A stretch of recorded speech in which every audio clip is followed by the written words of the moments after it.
আমরা স্পষ্টভাবে বলতে চাই, আমাদের 5 দফা দাবি মেনে নিন, পিআরের মাধ্যমে ভোট করে দিন, গণভোট আগে দিন, জুলাইয়ের শরৎ বাস্তবায়ন করে দিন, যারা দোষর ছিল তাদের অবিলম্বে বিচারের ব্যবস্থা করে দিন। আমরা বলতে চাই, বাংলাদেশ কারোর একার নয়, গণ কর্মচারী, প্রজাতন্ত্রের কর্মচারীরা কোন দলের একার নয়। আপনারা পক্ষপাতিত্ব করে নতুন করে আর একটা ফ্যাসিস্ট কায়েম করবেন না।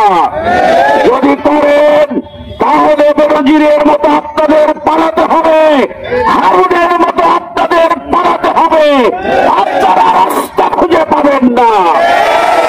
আপনাদের স্পষ্টভাবে বলতে চাই, প্রজাতন্ত্রের কর্মচারী, আপনারা কর্মচারীর মতো থাকবেন, লেভেল প্লেইং ফিল্ড তৈরি করবেন, এই নীতিতে আপনারা অবস্থান করুন, আপনাদের গায়ে মাছিও বসবে না ইনশাআল্লাহ।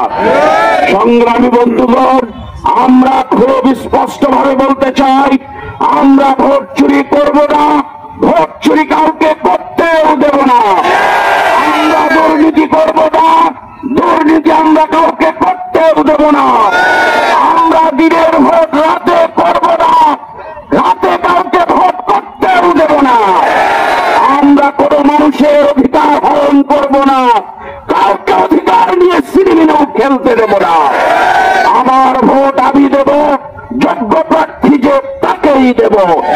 এই নীতিতে আমরা এগিয়ে যেতে চাই। সংগ্রামী বন্ধুগণ, আপনারা যারা মিছিলে এসেছেন আপনাদের ধন্যবাদ।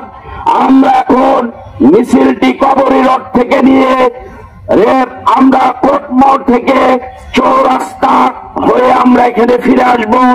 যারা অসুস্থ, হাঁটতে পারেন না, চুয়াডাঙ্গা পৌর শাখার সেক্রেটারি মোস্তফার সাথে আপনারা আমাদের মোটরসাইকেল, আমাদের সম্পদ যেগুলো আছে সেগুলো আপনারা পাহারা দেবেন।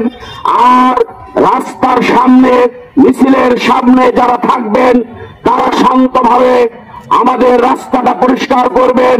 মিছিলে আগে যাওয়ার জন্য, ব্যানারে যাওয়ার জন্য কেউ তাড়াহুড়ো করবেন না। জেলা